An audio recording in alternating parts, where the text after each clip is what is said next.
আজকে মুসলিম দুনিয়া যতটুকু নিরাপত্তাহীনতায় ভুগতেছে, দুনিয়ার ক্ষুদ্র থেকে ক্ষুদ্র কোন কাফের দেশে এতটুকু নিরাপত্তাহীনতায় ভোগে না।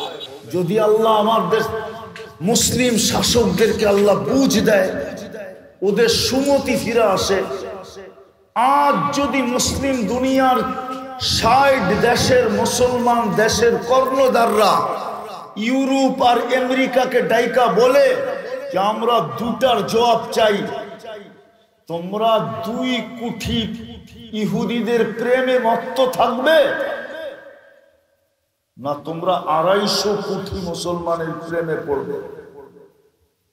ডিসাইড আজকেই করতে হবে। তাইলে আমাদের সম্পর্ক তোমাদের সাথে থাকবে।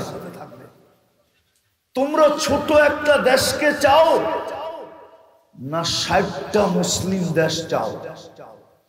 দেখেন কালকে কি হয়, দেখেন কালকে সারা দুনিয়ায় কি হয়। সূর্য নতুন আলো নিয়ে উঠবে, সারা দুনিয়ার চিত্রটা মনে হয় অন্যরকম হবে, কিন্তু সত্য তো এটা বিলারি গলায় ঘন্টা বাঁধবে কে?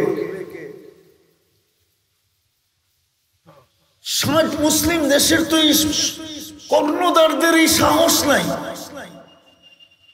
যে ওরা এক হবে আর এই দুটা কথা বলবে যে ১-২ কোটিকে ভালোবাসবে না ২৫০ কোটিকে ভালোবাসবে। বলো, তাইলে তোমাদের সাথে সম্পর্ক, নাইলে কোনো সম্পর্ক নাই। ৬০ দেশের দিকে তাকাবে না অবৈধ জন্ম নেওয়া একটা দেশের দিকে তাকাবে? কোনটার দিকে তাকাবে? শুধু চিৎকার দিলে হবে না, বোঝেন আমার কথা, বোঝেন। আমরা তো চিৎকারে অভ্যস্ত, ওটার দিকে সম্পর্ক গড়বে। সমাধান ছিল, কিন্তু বললাম না, নবীর আদর্শ যখন ছাড়ে তখন এটাই হয়। ওমর রাদিয়াল্লাহু তাআলা আনহুর কথাই সত্য। এই জন্য মেরে দোস্ত, সিরাত ২৩ বছর কাঁদতে কাঁদতে গেছেন, আজও কাঁদতেছেন, আজও আরশও কান্না করছেন। উম্মতকে আরশও বলেন নাই, কিয়ামতের মাঠেও বলবেন না। উম্মতকে সবকিছু এই ছোট জীবনটা দেওয়ার জন্য, যেটা আমি ২-৩টা দেখাইলাম, সবাই উপরে থাকার জন্য, নিরাপদ থাকার জন্য, পাখির মতো জীবন পালার জন্য, মন মতো নিজের পছন্দ মতো জীবন কাটানোর জন্য, যতদিন দুনিয়াতে থাকবে ইজ্জতের সাথে থাকার জন্য এক আদর্শ দিয়েছিলেন মুহাম্মদুর রাসূলুল্লাহ সাল্লাল্লাহু আলাইহি ওয়াসাল্লামের আদর্শ। দুরবস্থা দিন দিন বাড়তে থাকবে। যেদিন পাও রাখছিলেন ওই দিন থেকে অবস্থা উন্নত হইতেছিল, হইতে হইতে হইতে হইতে হইতে কবির ওই কথাই সত্য হয়েছিল। কোন কবি লিখছিলেন, কাহা সে রওয়ানা হুয়ে মুসলমানো উম্মতে মুহাম্মাদি, তোমাদের যাত্রা কোত্থেকে और कहां जाकर ठहरे, তোমাদের পরিধি বাড়তে বাড়তে বাড়তে কোন পর্যন্ত যে তোমরা পৌঁছিলে, যাত্রা কোত্থেকে?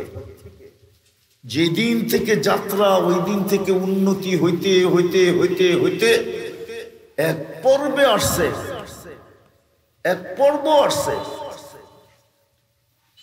মাবিয়া রাদিয়াল্লাহু তাআলা আনহুর জামানা পর্যন্ত একটা পর্ব আসছে, একটা পর্ব আসছে আটলান্টিকের পার পর্যন্ত যায় ইসলাম দাঁড়ায় গেছে। উকবা বিন নাফে রাদিয়াল্লাহু তাআলা আনহু, যার কবর এখনো টিউনিসিয়া রাখা, যেখানে উনি আটলান্টিকে ঘোড়া নামাইছেন, ওইখানে এখনো 2টা মিনার বানানো আছে। আমি 2 বার গেছি ওইখানে। উনি ঘোড়া নামায় দিয়া বলছিলেন, লাউ আলিমতু ওয়ারা হাদাল বাহরি আহাদ মা সাদ্দানি হাদা।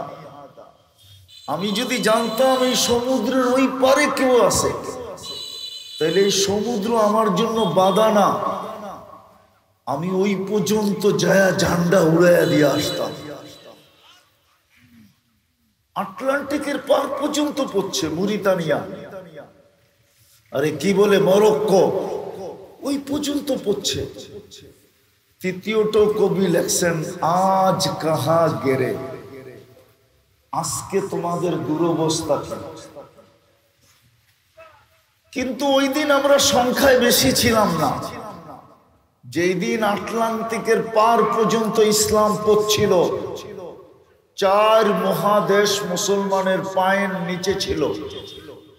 তখন কিন্তু দুনিয়া এই 4 মহাদেশই ছিল, এশিয়া, আফ্রিকা, ইউরোপ আর রাশিয়া। তখন বাকি মহাদেশ ছিল না, আবিষ্কারই হয় না। 4 মহাদেশ মুসলমানদের পায়ের নিচে ছিল। সংখ্যায় আজকে যতটুকু এতটুকু আমরা না, আজকে আমরা 250 কোটি সংখ্যায়। ওই দিন আমাদের সংখ্যা 250 কোটি ছিল না। আজকে যত হাফেজ, এর 100 ভাগ কেন লাখ ভাগের 1 ভাগও ছিল না। আজকে যত আলেম, লক্ষ ভাগের 1 ভাগও তখন এরকম আলেম ছিল না। বেশি দিনের কথা তো না। বাংলাদেশে এই বেলকুচিতে যদি একটা সময় গেছে ম্যাট্রিক পাশ করে কেউ আসতো, তাইলে পুরো বেলকুচির মানুষ তাকে দেখতে আসতো যে ম্যাট্রিক পাস। এমএ তো বাদে, আইএ তো বাদেই দিলাম, বিএ তো বাদেই দিলাম, এমএ তো বাদেই দিলাম, ম্যাট্রিক পাস করে আসলে পুরা এলাকায় খবর হয়ে যেত ম্যাট্রিক পাস। এখন তো ম্যাট্রিকের কোনো ভ্যালুই নেই, ঠিক না? না ভ্যালু আছে? আছে না আছে? এমএ পাশেরই ভ্যালু নেই, ম্যাট্রিকের কোত্থেকে থাকবে, ঠিক না? বুঝা গেল সংখ্যা এত বাড়ছে। কিন্তু কবির তৃতীয় কথা, আব কাহা গেরে, আজকে তোমাদের এই দুরবস্থা কেন? আমাদের এই দুরবস্থা কেন আজকে? এই দূর অবস্থা আমাদের কেন? বোঝা গেল আমরা ভুলে গেছি প্রথম জিনিস, যে এই মেশিনটাকেও পরিচালনা করার জন্য কোনো রীতি নীতি আছে। প্রথম ভুলে গেছি এটা। যদি বলবেন এটা কি পরিচালিত না, আমি বলবো হ্যাঁ পরিচালিত বটে, কিন্তু আমরা ভুলে গেছি এটা যে বানাইছে ওনার কাছে জিজ্ঞাসা করে আমরা পরিচালনা করতেছিলাম।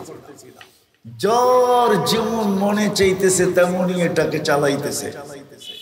যুবকের যেমন মনে চায় তেমন চালায়, নারীর যেমন মনে চায় তেমন চালায়, পুরুষের যেমন মনে চায় তেমন চালায়, শিক্ষিতর যেমন মনে চায় তেমন চালায়।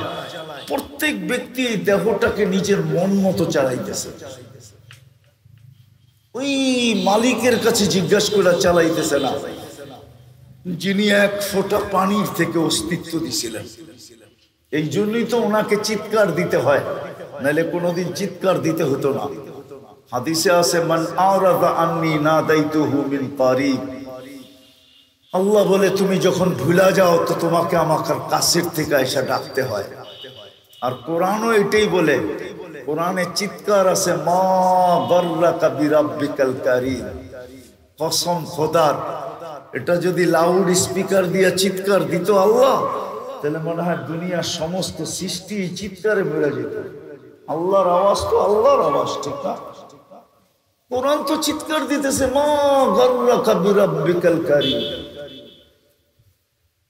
রব্বে কারিমের মতো, আল্লাহর মতো এরকম কারিম রব পাওয়া পড়েও তোকে আল্লাহ থেকে বিমুখ করলো কে? আরো একটা অভিযোগ আছে, শুধু আহ্বান নাই, চিৎকার নাই, সাথে একটা অভিযোগও আছে। কুতিলাল ইনসানু মা আকফারা। মানুষ, ও মানুষ, তুই এত বড় অকৃতজ্ঞ হইলি কি করে? বিবেক তো তোর মতো আমি কাউকে দেই নাই, বুদ্ধি তো তোর মতো আমি কাউকে দেই নাই, বিদ্যা তো আমি তোর মতো কাউকে দেই নাই, সৌন্দর্য তো আমি তোর মতো কাউকে দেই নাই, গঠন তো আমি তোর মতো কাউকে দেই নাই, শ্রেষ্ঠত্বের মুকুট তো আমি তোর মতো কারো মাথায় বসাই নাই। বরং স্কুলেও তো ফার্স্ট সেকেন্ড থার্ড আছে, আমি তো কোনো সেকেন্ড থার্ডই রাখি নাই, শুধু একটাই রাখছি, ফার্স্ট। কাররামনা বনি আদম। তুই অকৃতজ্ঞ হইলি কি করে? সত্য এটাই। আজকে আল্লাহর যে হুকুম আমাদের মানার দরকার ছিল, ওই হুকুম মানা আমরা ছেড়া দিছি। কিন্তু যদি বেলকুচির মানুষ প্রশ্ন উঠাবে যে হুকুম মানবো তো মানবো কি করে, কবি তো এটাই বলে, তুমি কোথায় আমি কোথায়। আল্লাহ তোমাকে তো চোখে দেখা যায় না, লা তারা কাল উয়ুন। মানবো তো মানবো কি করে, তোমাকে তো চোখে দেখা যায় না। ওয়ালা তুখালিতুকা দুনুন, তোমাকে তো ধ্যান ধারণায় আনা যায় না। ওয়ালা ইয়াসিফুকাল ওয়াসিফুন, বর্ণনা দিয়ে তো তোমাকে শেষ করা যায় না। ডাইরেক্ট তো তোমার কথা শোনাও যায় না, যে ডাইরেক্ট শুনবো, শোনাও তো যায় না। মানবো তো মানবো কি করে, তুমি তো বর্ণনা অতীত, নিজের বর্ণনাই তো নিজে দিছ, তোমার বর্ণনা দিয়ে তো শেষ করা যায় না। তুমি তো শুধু 4 অক্ষরের আল্লাহ না, 4 অক্ষরের আল্লাহ না। আবার 4 অক্ষরের আল্লাহও এমন আল্লাহ, কোন দিক দিয়ে একটা বাদ দিল তুমিই থাকো, যদিও এটা বাদ। আলিফ যদি ফালাইও দেই, তারপরও লিল্লাহি মুলকুস সামাওয়াতি ওয়াল আরদ, রাজত্ব তোমার হাতের থেকে যায় না। আবার যদি লাম ফালাইয়া দিই, তারপরও লাহু মুলকুস সামাওয়াতি ওয়াল আরদ, আবারও যদি লাম ফালাইয়া দিই, তো থাকে শুধু হু, হু আল্লাহুল্লাযী লা ইলাহা ইল্লা হু। তুমি তো এরকম, মানবো তো কি করে? গুণ তো তোমার অনেক, বর্ণনা তো দেওয়া যায় না, শেষ করা যায় না। তুমি তো শুধু আল্লাহ না, তুমি তো রহমান, তুমি তো রহিম, তুমি তো মালিক, তুমি তো কুদ্দুস, তুমি তো সালাম, তুমি তো মুমিন, তুমি তো মুহাইমিন, তুমি তো আজিজ, তুমি তো জব্বার, তুমি তো মুতাকাব্বিরুল খালিকুল বারিউল মুসাব্বিরুল গফফারুল কহ্হারুল وخاب الرزاق الفتاح العليم القابض الباسط الخافض الرافع المؤز المذل السميع البصير الحكم العدل اللطيف الخبير الحليم العظيم الغفور الشكور العلي الكبير الحفيظ المقيت الحسيب الجليل الكريم الرقيب المجيب الواسع الحكيم الودود المجيد الباعث الشهيد الحق الوكيل القوي المتين الولي الحميد الموصي المبدي المعيد المحيي المميت الحي القيوم الواجد الماجد الواحد الأحد الصمد القادر المقتدر المقدم المؤخر الأول والآخر الظاهر والباطن الوالي المتوالي البر التواب المنتقم العفو الرؤوف مالك الملك ذا الجلال والإكرام المقسط والجامع والغني والمغني المانع الدار النافع النور الهادي البديع والباقي الوارث والرشيد الصبور জাল্লে জালালু। তুমি তো 99 পদের মালিক, মানবো তো মানবো কি করে? আমি আসল জায়গায় চলে আসছি, এই জন্যই আল্লাহ একটা আদর্শ বানায়া পাঠাইছেন।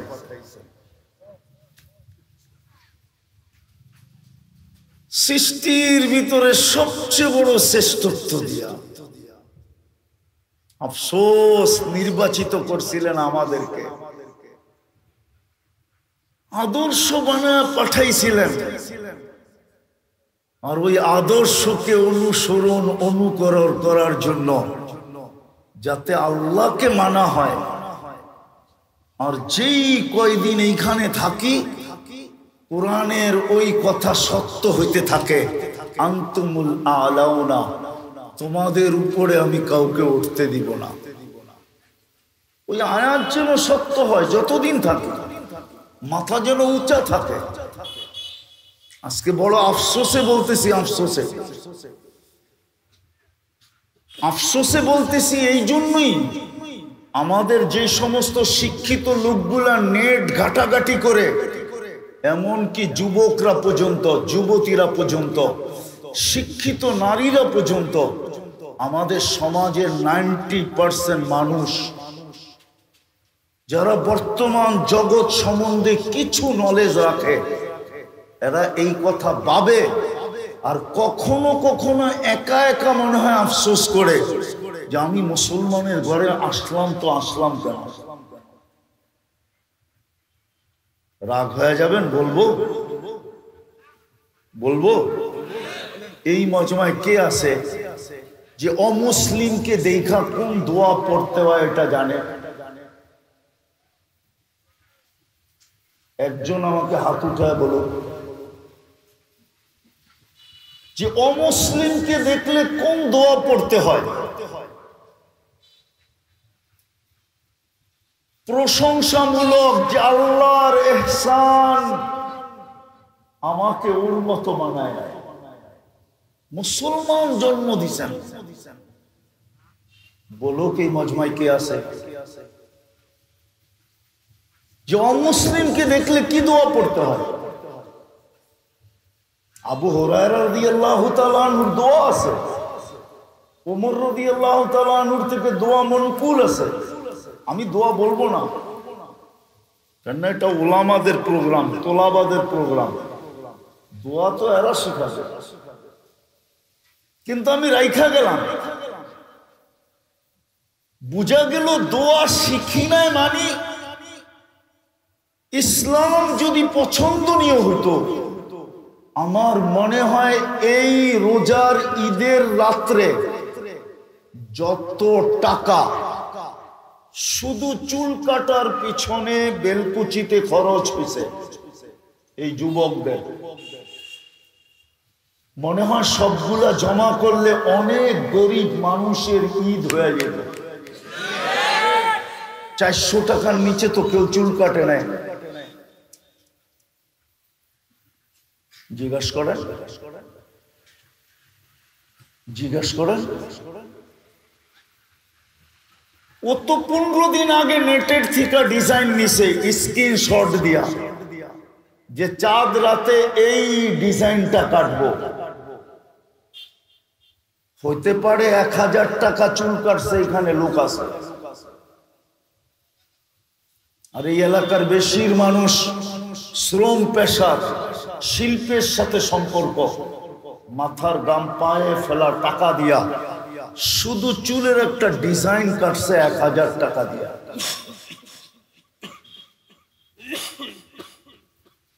ইচ্ছা করলে চুল কাটার পরে যেই টাকা বাঁচতো ওটা দিয়া চিনি আর শ্যামাই হইয়া আরো কিছু হয়ে যেত। যদি ইসলাম প্রিয় হইতো, বোঝা গেল আমাদের কাছে ইসলাম প্রিয় না। কারণ আমরা জানি দুনিয়াতে সবচেয়ে বর্তমানে নির্যাতিত ইসলাম, সবচেয়ে বেশি অবহেলিত ইসলাম, সবচেয়ে বেশি ঘৃণিত ইসলাম, সবচেয়ে বেশি লাঞ্ছিত ইসলাম। অথচ সংখ্যায় 250 কোটি, 60টা মুসলিম দেশ। কেন এই দুরবস্থা? ওই যে বললাম না, আল্লাহর হুকুম মানা হয় না।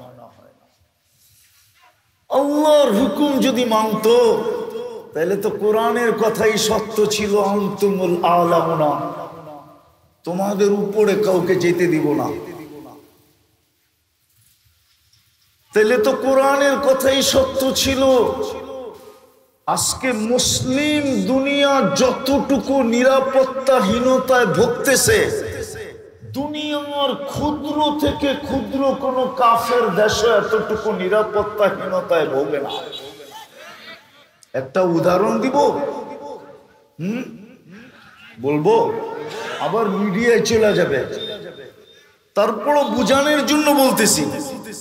বলেন, বাংলাদেশে হিন্দু নির্যাতিত বেশি না ইন্ডিয়া হিন্দু নির্যাতিত বেশি?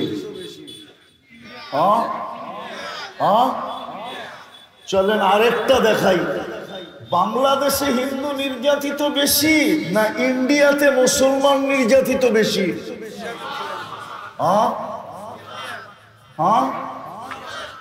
কয় গুণ বেশি? আরে বলেন না, কয় গুণ বেশি? কিন্তু দুনিয়ার কেউ তো আওয়াজ উঠায় না। কে জানি ভুয়া বইলা দিছে যে বাংলাদেশে হিন্দু নির্যাতিত 5 তারিখের পরে, ওটা লইয়া সারা দুনিয়া কথা উঠায় দিছে। কানে হাত দিয়া পর্যন্ত দেখে নাই যে কান আছে না না আছে। চিলে কান নিয়ে গেছে, শুনছে, চিলের পিছনে দৌড়ানি শুরু করছে, হাত দিয়া দেখে নাই যে আসলে কানটা আছে কি নাই। তাহলে আপনি কতটুকু নির্যাতিত সারা দুনিয়ায়? কেন? কোরআন তো বলে না নিরাপত্তাহীনতায় আপনি ভুগতেছেন কেন? কোরআন তো বলে না নিরাপত্তাহীনতায় মুসলমান উম্মতে মুহাম্মদী ভুগবে। কোরআন তো বলে উলাইকা লাহুমুল আমান। কাউকে নিরাপদ রাখি আর না রাখি, ও উম্মতে মুহাম্মদী, আমি তোকে নিরাপদ রাখবো। নিরাপদ আমি কোরআনের শব্দ দিতেছি। কোরআন তো বলে কাউকে আমি পাখির মতো পালি আর না পালি, ও উম্মতে মুহাম্মাদি রিজকুন কারীম, তোকে আমি পাখির মতো সম্মানের রিজিক দিয়া পালবো। কোরআন তো বলে কাউকে আমি পছন্দের জীবন দেই আর না দেই। কোরআন তো বলে হায়াতান তাইয়্যিবা, উম্মতে মুহাম্মাদি তোকে আমি পছন্দের জীবন দিব। তুই দিনে বৃষ্টি পছন্দ করবি না, আমি দিনে তোকে বৃষ্টির একটা ফোঁটাও দেখাবো না। কিন্তু তুই ভাববি রাত্রে তো বিদ্যুৎ থাকে না, আমি ঘুমাবো তো ঘুমাবো কি করে? আল্লাহ বলে আমি রাত্রে বৃষ্টি দিব যাতে তোর ঘুম ঠান্ডায় ঠান্ডায় হয়, আর সারাদিন বৃষ্টি বন্ধ রাখবো যাতে তুই কাজ মন খুলা করতে পারিস। আমি হাদিস বলতেছি, হাদিসের তর্জমা বানায় বলতেছি না, পড়া দেখেন। এমন পর্যন্ত বলছে দিনের বেলা তোদেরকে না বিদ্যুতের আকাশের বিজলির চমক দেখাবো, না মেঘের গর্জন শোনাবো। দিনের বেলা গর্জন শোনাবো না, আর বিদ্যুতের চমকানি দেখাবো না, একটা ঘুমের ভিতরে হবে। এরকম মন মতো দিব, তোরা যা চাবি তা দিব। কিন্তু আজকে এই দুরবস্থা কেন? হায় রসুল তো 23 বৎসর এই জন্যই কাঁদতেন, এই জন্যই তো কান্না ছিল, এই জন্যই তো কান্না ছিল। প্রথম ওহি, দ্বিতীয় ওহি আসতে দেরি, চোখ দিয়া পানি পড়তে দেরি হয় নাই। আমি দুই একটা চিত্র আপনাদের সামনে তুলা ধরি। এই জন্যই তো 23 বৎসরের কান্না ছিল।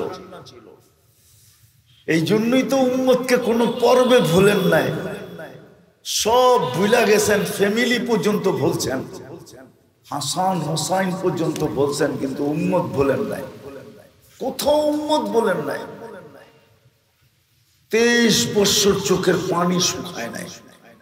জিবরিল বলে, জিবরিল মা জালা আরাকা তাবকি। মিকাইল এক পাশ থেকে এসে বলতেছে মা জালা আরাকা তাবকি। আমাদেরকে শোনানোর জন্যই বলছিলেন, নাইলে বলতেন না। যখনই দেখি কাঁদেন কেন? আল্লাহর রাসূল প্রথম একটা প্রশ্ন করছে জিবরিল আলাইহিস সালামকে, আপনি কাঁদেন কেন? যেদিন থেকে আপনাকে দেখতেছি চিনতেছি ওই দিন থেকে দেখি আপনি কাঁদেন। তো বসে যেদিন থেকে দোজখ তৈরি করছে ওই দিন থেকে আমার চোখের পানি থামে না। মিকাইল আলাইহিস সালামকে জিজ্ঞেস করছে আপনি কাঁদেন কেন? বলছে যেদিন থেকে শয়তানকে বিতাড়িত করছে ওই দিন থেকে আমার চোখের পানি থামে না। বলছে এইবার শুনবেন আমারটা কেন থামে না? বলছে বলেন। বলছে উম্মতের জন্য আমার চোখের পানি থামে না। 23 বছর চোখের পানি থামে নাই। মুদ্দাসসির নাজেল হইতে দেরি, চোখে পানি আসতে দেরি করে নাই। আম্মা জান জিজ্ঞাসা করছে দাসসারতু আনতাল খারেজ, আপনাকে তো কম্বলে রেখে গেলাম, বাইরে কেন? তো বলছে যা যালিকান নামুস, ওই ফেরেশতা আবার আসছে আর শোনায় গেছে কুম ফাআনযির রাব্বাকা ফাকাব্বির, বেরোন। কিন্তু খাদিজা মান আদু ওয়া মান ইউজিব, কাকে দাওয়াত দিব, কে আমার কথা শুনবে? মক্কা তো 360-এর পূজারি। তো খাদিজা বুকে নিয়ে বলছিলেন আনতা আউয়ালা দাঈ ওয়া আনা আউয়ালা মুজিবা, আপনি সর্বপ্রথম আমাকে দাওয়াত দেন, কেউ গ্রহণ করুক আর না করুক আমি তো করব। ওই দিন থেকে চোখের পানি শুরু। সত্য এটাই ছিল। ওই আল্লাহকে না মানার কারণে আমাদের এই দুরবস্থা। কিন্তু প্রশ্ন চলে আসছে মানবো কি করে? তো আল্লাহ এক আদর্শ পাঠায়া দিয়েছিলেন,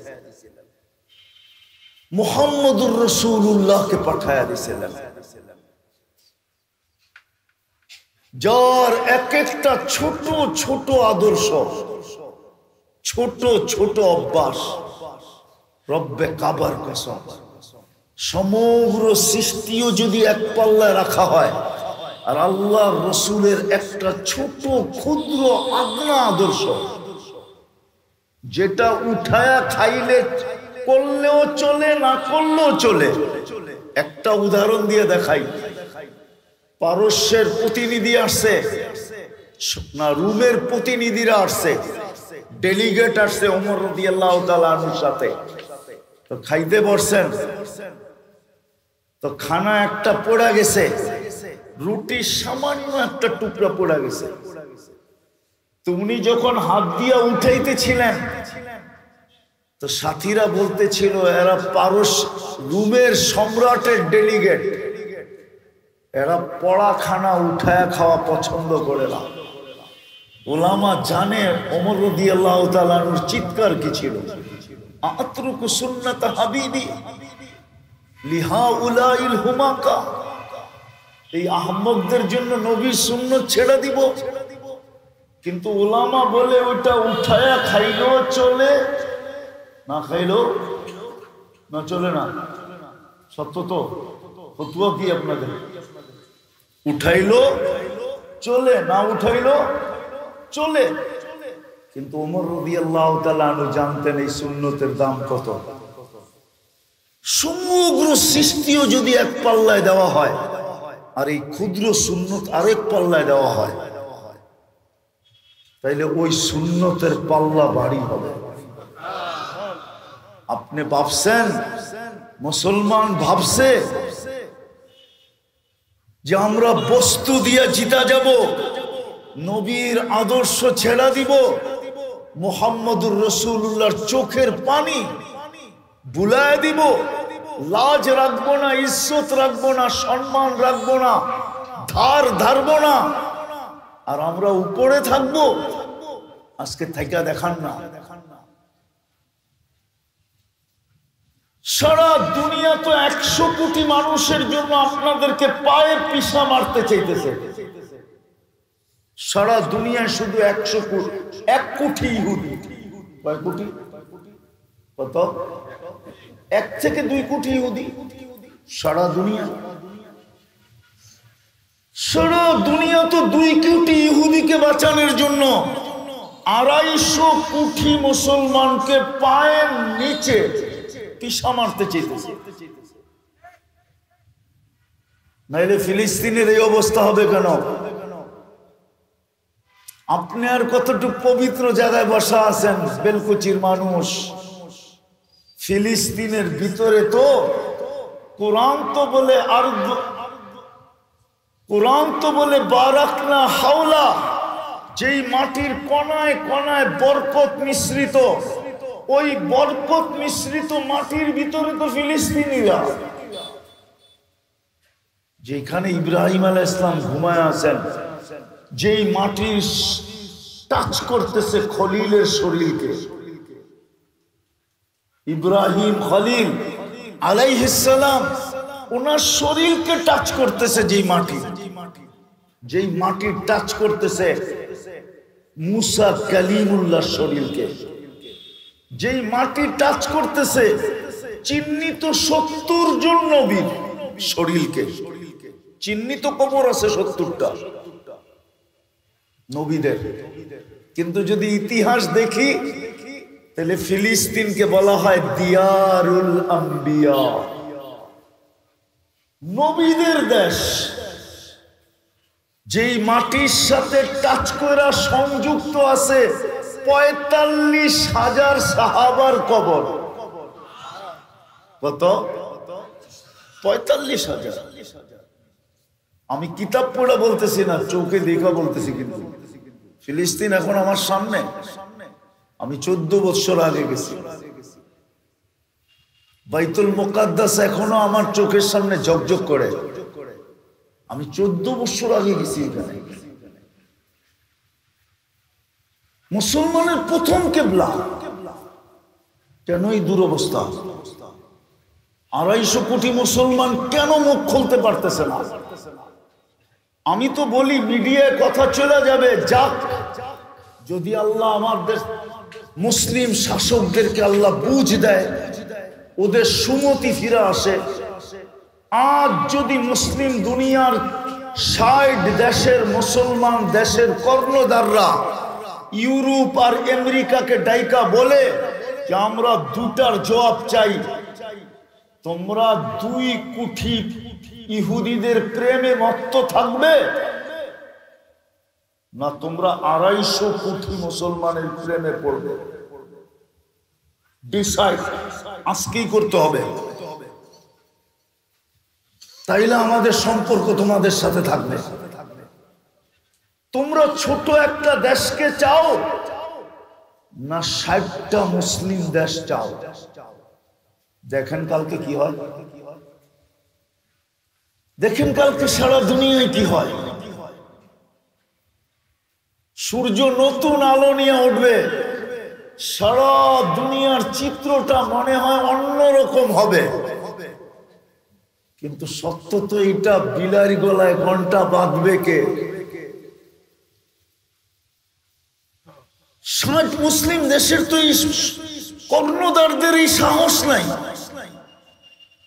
যে ওরা এক হবে আর এই দুটা কথা বলবে যে 1-2 কোটিকে ভালোবাসবে না 250 কোটিকে ভালোবাসবে। বলো, তাইলে তোমাদের সাথে সম্পর্ক, নাইলে কোনো সম্পর্ক নাই। 60 দেশের দিকে তাকাবে না অবৈধ জন্ম নেওয়া একটা দেশের দিকে তাকাবে? কোনটার দিকে তাকাবে? শুধু চিৎকার দিলে হবে না, বোঝেন আমার কথা, বোঝেন। আমরা তো চিৎকার অভ্যস্ত, ওটার দিকে সম্পর্ক গড়বে। সমাধান ছিল, কিন্তু বললাম না, নবীর আদর্শ যখন ছাড়ে তখন এটাই হয়। ওমর রাদিয়াল্লাহু তাআলা আনহুর কথাই সত্য। এই জন্য মেরে দোস্ত, সিরাত 23 বছর কাঁদতে কাঁদতে গেছেন, আজও কাঁদতেছেন, আরো কান্না করছেন। উম্মতকে আরো বলেন নাই, কিয়ামতের মাঠেও বলবেন না। উম্মতকে সবকিছু এই ছোট জীবনটা দেওয়ার জন্য, যেটা আমি 2-3টা দেখাইলাম, সবাই উপরে থাকার জন্য, নিরাপদ থাকার জন্য, পাখির মতো জীবন পালার জন্য, মন মতো নিজের পছন্দ মতো জীবন কাটানোর জন্য, যতদিন দুনিয়াতে থাকবে ইজ্জতের সাথে থাকার জন্য এক আদর্শ দিয়েছিলেন। মুহাম্মদুর রাসূলুল্লাহ সাল্লাল্লাহু আলাইহি ওয়াসাল্লামের আদর্শ দিছিলেন। কিন্তু আফসোস আফসোস আফসোস আফসোস, যেই আদর্শ মুসলমানের অর্জন করা দরকার ছিল ওটাকে ছেড়া দিছে। আজকে বিদাতির আদর্শে আদর্শবান 90% মুসলমান, বরং 99 বলা যায় উম্মতে মুহাম্মাদি আজকে বিজাতির আদর্শে আদর্শবান, আর আপনি থাকবেন সুখে। এটা কোনোদিন হয় না। সুখ তো মুহাম্মদুর রাসূলুল্লাহর আদর্শে, নিরাপত্তা তো মুহাম্মদুর রাসূলুল্লাহর আদর্শে। আজকে মুসলমান, আপনি আপনাকে মুসলমান দাবি করবেন আর আপনি রসুলের আদর্শ মতো চলবেন না, আপনি সুখে থাকবেন? ইম্পসিবল। এই জন্য আসেন, সুযোগ এখনো হাত থেকে বাহির হয়ে যায় নাই। সুযোগ যেরকম, আমি একটা উদাহরণ দিয়ে বুঝাইতে চাইতেছি। বহু যুবকের মোবাইলে কিন্তু এখনো মেসেজ আছে, অনেক শিক্ষিত লোকের ডায়েরিতে এখনো লেখা আছে, মরণ অবধি তোমার অপেক্ষা করব। মরণ অবধি, মরণ পর্যন্ত তোমার, মনে হয় বোঝেন না আপনারা? কি অপেক্ষা বুঝছেন? কিছু না, হুজুর মানুষ করতে বুঝবেন, যুবকরা বুঝছে। কিন্তু ওদের মেসেজে লেখা আছে এখনো অনেকের মেসেজ টোকাইলে পাওয়া যাবে, নাইলে কোম্পানিতে খোঁজ নিলে পাওয়া যাবে। যদিও মুছা দিছে, কিন্তু কোম্পানিতে তো মুছে নাই, ঠিক না? ওইখানে আছে যে আমি তোমার জন্য মরণ পর্যন্ত অপেক্ষা করব। কারো কারো ডায়েরিতে লেখা আছে, কারো কারো চিঠিতে লেখা আছে। আল্লাহ উম্মতকে এইভাবেই বইলা পাঠাইছেন, ও উম্মতে মুহাম্মাদি, আমিও তোকে কণ্ঠনালীতে রু আসা পূর্ব মুহূর্ত পর্যন্ত অপেক্ষা করব। আমিও তোর অপেক্ষা কণ্ঠনালীতে রু আসার পূর্ব মুহূর্ত পর্যন্ত করব। বিদা আসল কথায় ফিরা যাই, যদি ওই পুরানো ঐতিহ্য আবার ফিরা পাইতে চাই, যেই পুরানো ঐতিহ্যের কথা কোরআনে লেখা আছে যে আমরা সবাই ঊর্ধ্বে, তাইলে ওমর রাদিয়াল্লাহু তাআলা আনহুর কথা মানতে হবে।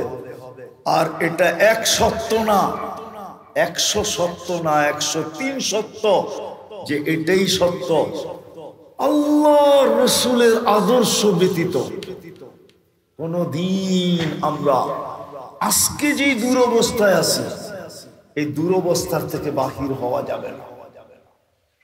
নাইলে আমার যুগ বিয়োগে মিলে না, আপনাদের যুগ বিয়োগে মিলবে তো মিলবে কি কইরা? কেননা বেলকুচি তো ওইটাই, বেলকুচি তো ওই জায়গায়, এনায়েতপুর যেখানে, ঠিক না? মনে হয় বোঝেন না, আমি ক্রিটিসাইজ করতেছি না। এনায়েতপুর যেখানে, ইরাক মাটির সাথে মিশলো কি করে? আব্দুল কাদের জিলানী তো ইরাকে, ইরাক মাটির সাথে মিশলো কি করে? হানাফি মাযহাবের ইমাম তো ইরাকে, ইরাক মাটির সাথে মিশলো কি করে? শেরে খোদা হায়দারে কর্রার আলিউল মুর্তাজা তো ইরাকে, 12 জন নবীর কবর তো ইরাকে, কয়েক শত সাহাবার কবর তো ইরাকে। ওটা মাটির সাথে মিশলো কি করে? ফিলিস্তিন মিশতেছে কি করে? আফগানিস্তান মিশলো কি করে? লিবিয়া মিশলো কি করে? এক একটা দেশ মিশতেছে কি করে? বৎসরের পর বৎসর পার হয়ে যেতেছে কি করে?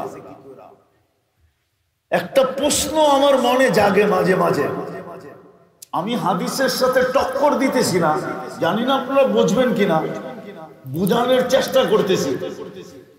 আল্লাহ নাকি তার বান্দাকে সমগ্র দুনিয়ার মা বাবাদের মমতা এক করার পরে যতটুক হবে এর চেয়ে 70 গুণ প্রত্যেক বান্দাকে ভালোবাসে, ঠিক না? হ্যাঁ, তাহলে এই নিষ্পাপ শিশুগুলা যে ফিলিস্তিনে গাজাতে যে ঈদের দিনে মারা গেল, ঈদের দিন, ঈদের নতুন পোশাক পরা অবস্থায় মারা গেল, আমাদেরই তো মন গলা যায়, তাহলে আল্লাহর মমতা কোথায়? আমি প্রশ্ন করতেছি না, বুঝানোর জন্য বলতেছি আপনাদেরকে। আমার সন্দেহ নাই এই হাদিস নিয়া, আমার ঈমান বেশক আল্লাহ 70 গুণ বেশি ভালোবাসা, নাহলে ইমাম মুসলিম লিখতেন না। আমি সংক্ষেপ করতেছি, উট হারায় গেছে, ঘুমের থেকে উঠা দেয়, উট মাথার কাছে দাঁড়ানো, যেটার উপরে তার খাওয়া পানি সবকিছু ছিল। যখন উট ঘুমের থেকে উঠা দেখছে তো বিলকুল সার্কিট উল্টায় গেছে, তার উল্টায় গেছে। আল্লাহ শুকরিয়া আদায় করতে যায় বলতেছে, তুই আমার বন্দা, আমি তোর রব। তুই আমার বন্দা, আমি তোর। আল্লাহ বলছে এর চেয়ে বেশি আমি বন্দার উপরে খুশি, এর চেয়ে বেশি আমি মায়া করি। তাই বন্দার এর চেয়ে বেশি তো আমি আমার কাছে খুশি হয়। বিভিন্ন ভাবে বুঝাইছেন, কিন্তু ফিলিস্তিনের মৌত দেখলে তো মনে হয় না যে এত ভালোবাসলে ওদের উপরে বোম পড়ে কি করে হবে। কিন্তু পড়বে না তো পড়বে না কেন? আজকে নবীর আদর্শ আমরা ভুলে গেছি, সিরাত ভুলে গেছি, যার প্রত্যেকটা আদর্শ এত দামি ছিল। ক্ষুদ্র থেকে ক্ষুদ্র আদর্শের উপরে গুনাহ মাপের ওয়াদা ছিল, সমগ্র গুনাহ মাপের ওয়াদা। আজকে উম্মত ওই আদর্শ ছেড়া দিছে, শিক্ষিত ছেড়া দিছে, অশিক্ষিত ছেড়া দিছে। কিন্তু একটা কথা বইলা শেষ করতেছি, প্রথম সাক্ষাৎ কিন্তু আমাদের ইমাম বুখারী মনে হয় এই জন্যই লেখছেন, কবরের প্রথম প্রশ্ন কি জানেন? বলেন তো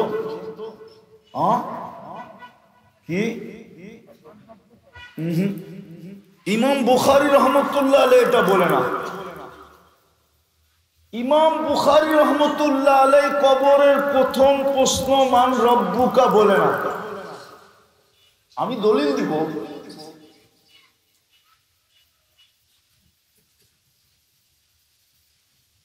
হ্যাঁ আমি দলিল দিব। বাবু ইয়াসমাউল মাইয়িতু খেরকান নিআল, এই বাবের ভিতরে ইমাম বুখারী রাহমাতুল্লাহ আলাইহি হাদিস আনছেন। কবরের প্রথম প্রশ্ন, মা কুনতা তাকুলু ফি হাদার রাজুলি মুহাম্মাদিন সাল্লাল্লাহু আলাইহি ওয়াসাল্লাম, বলো এই ব্যক্তির আদর্শে তুমি কতটুকু আদর্শবান ছিলা, এর ব্যাপারে তুমি কি বলতা, তোমার কি ধারণা ছিল, কি আলোচনা ছিল, কি গবেষণা ছিল, কি কথা ছিল, কি ভাবনা ছিল, কি চিন্তা ছিল, কি বলা ছিল, বলো আগে এইটা, বাকি দুটা পরে জিজ্ঞাসা করব। মা কুনতা তাকুলু ফি হাদার রাজুলি মুহাম্মাদিন, উঠান বুখারী, নাইলে নিয়ে আসেন আমি দেখায়া দিই। কিতাবুল জানায়েজের ভিতরে আছে, বাবু ইয়াসমাউল মাইয়িতু খেরকান নিআল, যখন কবর দিয়া চলে যেতে থাকে তখন আত্মীয় স্বজনের জুতার আওয়াজ মাইয়ের শুনতে পায়। তখনই দুইজন আসে, আয়েশা তাকে জিজ্ঞাসা করে, মা কুনতা তাকুলু ফি হাদার রাজুলি মুহাম্মাদিন, আগে বল এর আদর্শে কতটুকু আদর্শবান ছিলি। যদি এটার প্রমাণ দিতে পারিস তাহলে বাকি দুটা তোকে জিজ্ঞাসা করতে হবে না, বোঝা গেল বাকি দুটা ওকে। আর যদি এটার জবাব না দিতে পারিস তাহলে বোঝা গেল বাকি দুটাও ওকে না। সর্বপ্রথম এই প্রশ্ন করবে, সর্বপ্রথম আমরা সামনে হব হাউজে কাউসারে, এই জন্যই তো বলবে সুবকান সুবকান লিমান গাইয়ারা বাদি। ও যুবক, তুমি কি চেহারা দেখাবে যে তোমার জন্য দুনিয়াতে 23 বছর কাঁদলেন, কবরে কাঁদতেছেন, আরশে যে কাঁদলেন, কিয়ামতের মাঠে তোমার জন্য কাঁদবে? তুমি কি চেহারা দেখাবে? আজকে আমাদের দুরবস্থার কারণ এটাই, নবীর আদর্শ ছেড়ে দিছি। শুধু সীমিত কিছু লোকের জীবনে আছে, শুধু হুজুরদের জীবনে আছে, তাও যে পুরা আছে আমি এটা বলবো না। আমাদের জীবনেও কতটুকু আদর্শ আছে, নবীর সুন্নত কতটুকু আছে। আসেন আসেন, যদি পুরানো হারানো ঐতিহ্য আবার ফিরা পাইতে চাই, তাইলে আমরা যদি ফিরতে নাও পারি, তো আমাদের জন্য একটা রাস্তা খোলা আছে, সেটা হলো সারাদিন যদি তওবা করতে পারি, ডেলি যদি আল্লাহর কাছে মাপ চাইতে পারি। ইয়া কওম ইস্তাগফিরু রাব্বাকুম ইন্নাহু কানা গাফফারা। যদি ডেলি তওবা করতে পারি, তাইলেও হয়তো হইতে পারে আবার ওই সোনালী যুগ ফিরে আসবে। নাইলে কিন্তু অঙ্গীকার এটাও আছে বন্ধুর সাথে, বন্ধু বানায়া তো ফেলছি আমি, উম্মতে মুহাম্মদী তো আমি নির্বাচিত করছি, আপনার উম্মত তো আমি এদেরকে বানাইছি, এরা তো নিজেরা হয় নাই। কিন্তু বানানোর পরে যখন দেখতেছি এরা আপনার আদর্শ পর্যন্ত যাইতে চাইতেছে না, তো আমি এদেরকে জোর করা হইলো, যখন পাক না হয়, কোনো দাগ যখন না ওঠে, তখন শেষ পর্যন্ত ডাইনিও যেতে হয়। কি প্রথম চেষ্টা করে বাড়িতে উঠানো যায় কিনা, তারপরে চেষ্টা করে কোনো মেডিসিন দিয়ে উঠানো যায় কিনা, তারপরে শেষ চেষ্টা করে, কেননা ডাই এটা পাওয়ারফুল, এখানে সব দাগ ওয়াশ হয়ে ক্লিন হয়ে বাহির হয়। এই জন্য আল্লাহ বলছেন, আপনার উম্মত যদি সদিচ্ছায় না ফিরলো, তওবার মাধ্যমে না ফিরলো, তো আমি দুটা শাস্তি এদেরকে দিবই দিব। একটা হইলো আজ-জালাজিলু ওয়াল কাতলু, অহেতুক হত্যা হবে, হত্যা। আজকে ফিলিস্তিনের বাচ্চারা জানে না কোরআনের ওই কথাই সত্য। কিয়ামতের দিন ওরা আমাদের সামনে জিজ্ঞাসা করবে, বিআইয়ি যামবিন কুতিলাত, আমাদেরকে কোন অপরাধে মারা হলো। ওরা জানে না কোন অপরাধে ওদেরকে মারা হইতেছে। ছোট ছোট বাচ্চাকে, নারী জানে না সে কোন অপরাধে মরতেছে। মুসলমান আজকে জানে না কোন অপরাধে মরতেছে। নির্বিচারে মুসলমান নিধন চলতেছে, আর চলবে না তো চলবে না কেন? নবীর আদর্শকে আমরা ছেড়ে দিব? নবীর আদর্শ ছেড়ে দিব? আপনি একটা কথা আমাকে বুঝান, রমজান মাসটা এক মাস কতদিন ছিল? কয় মাস? এক মাস আল্লাহর কাছে কয় মাস ছিল? আল্লাহর কাছে কয় মাস লিপিবদ্ধ হয়েছে? কয় মাস? এক মাস 70 মাস ছিল, কেননা ফরজ 70 গুণ বাড়ায় দিছে, ঠিক না? কয় মাস? এক মাস, এক মাস 70 মাস, ঠিক না? এক ফরজ 70 ফরজ, ঠিক না? এক নফল, এক ফরজের সমান। এক তসবিহ 1000 গুণ। আপনি বলবেন কোত্থেকে বলতেছেন? আমি দলিল দিতেছি। ইমাম বুখারীর উস্তাদ লেখছে, আমি লিখি না। ইমাম জুহরি রহমতুল্লাহ আলাইহি লেখছেন। বুখারী শরীফে সবচেয়ে বেশি রিওয়ায়াত করছেন ইমাম বুখারী রহমতুল্লাহ আলাইহি আন জুহরি, জুহরির থেকে। উনি লেখছেন 1000 গুণ। রমজানে 1 টাকা খরচ আল্লাহর রাস্তায় খরচের সমতুল্য ছিল। কোথায়? আরে বলেন না, আল্লাহর রাস্তায় খরচ। আল্লাহর রাস্তার খরচের মূল্য কতটুকু? নিচে নিচে 7 লক্ষ, উপরে 49 কোটি। কত? এখন সুবহানাল্লাহ বলে লাভ নাই, চলে গেছে রমজান। কিন্তু আপনি আমাকে বলেন 100% মুসলমান কি একটা মাস 100% বেলকুচির মানুষ এই রমজান মাসটাকে যেমন পালন করার তেমন করছে? কয় পার্সেন্ট করছে? কয় পার্সেন্ট? আরে বলেন না। কত?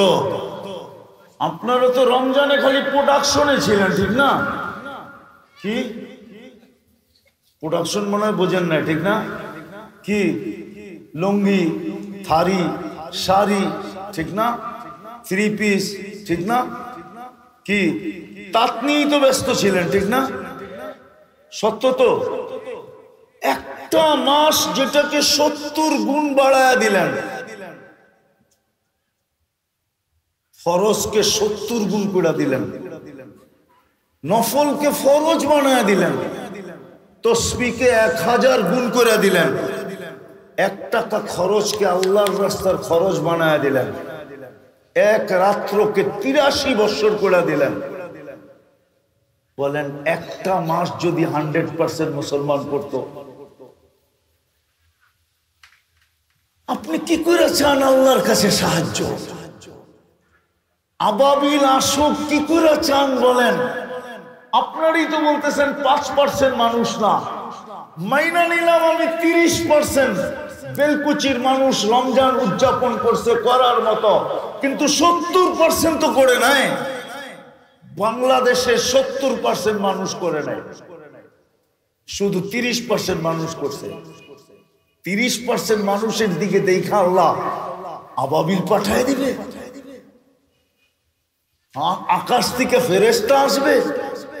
কি একটা সময় কি ছিল না একজনের জন্য ফেরেশতা আসছে না? আসে নাই? আসে নাই? আসছে। প্রমাণ দিব। হায়াতু সাহাবা উঠান, ডাকাইতের হাতে পড়ে গেছে সাহাবী, বলছে মাল নিয়ে নে, বলছে আমার নীতি না, আমার নীতি হলো মালও নিব জানও নিব, তোকে হত্যা করব। বলছে ঠিক আছে 2 রাকাত পড়তে দে। কোরআনে এই লাশগুলো তোর মতো পড়ছিল, কোরআনে তো 2 রাকাত পড়তে যায় সালাম যখন ভয়ে ভয়ে ফিরাইতেছিলেন যে কত লম্বা করব, তো ডাইন দিকে ফিরাইতেই দেখেন এক সুদর্শন যুবক, চাঁদকে হার মানানোর মতো চেহারা, মুস্কি মুস্কি হাসতেছে। তো বাম দিকে ফিরায় বলতেছে তুমি কে? তো ফেরেশতা বলতেছে ওয়া রে ওয়া, ডাইকা আল্লাহ তুমি, আর তুমি জিজ্ঞেস করো তুমি কে? ওয়া রে ওয়া, তুমি না ডাইকা আল্লাহ, আর তুমি আমাকে জিজ্ঞেস করতেছো তুমি কে? তো বলছে পিছের দিকে তাকায় দেখ, তোর দুশ্মন জাহান্নামে চলে গেছে। দেখতেছে লাশ আগুন জ্বলতেছে। বলছে আমি 4th আকাশ থেকে আসছি। প্রথম তোমার ডাকে পুরো আকাশের সমস্ত কড়াগুলা হেলতে শুরু করছে, আকাশে ধুম মচে গেছে। আমি সর্বপ্রথম নিজেকে পেশ করছি, আল্লাহ কোন ফরিয়াদির ফরিয়াদ হবে, আমি সাহায্যের জন্য প্রস্তুত। বলছে দ্বিতীয় ডাকে অমুক আকাশে, তৃতীয় ডাকে অমুক আকাশে, 4th ডাকে তোমার পাশে দুশ্মন জাহান্নামে আমি দাঁড়ায় আছি। বলছে শুধু আমার জন্য? বলছে কিয়ামতের সকাল পর্যন্ত এরকম নামাজ যে উপহার দিবে আমি ওর জন্য জীবিত থাকবো। একজনের জন্য তো ফেরেশতা আসছে, আজকে পুরা জাতির জন্য আসে না কেন? আসেন, আমি হয়তো বুঝাইতে পারি নাই, আমার কাছে ভাষা নাই বিদায়, আর হইতে পারে ব্যথা ভিতরে বেশি, এই জন্য এলোমেলো হয়ে গেছে। আসেন তওবা করি, তওবা।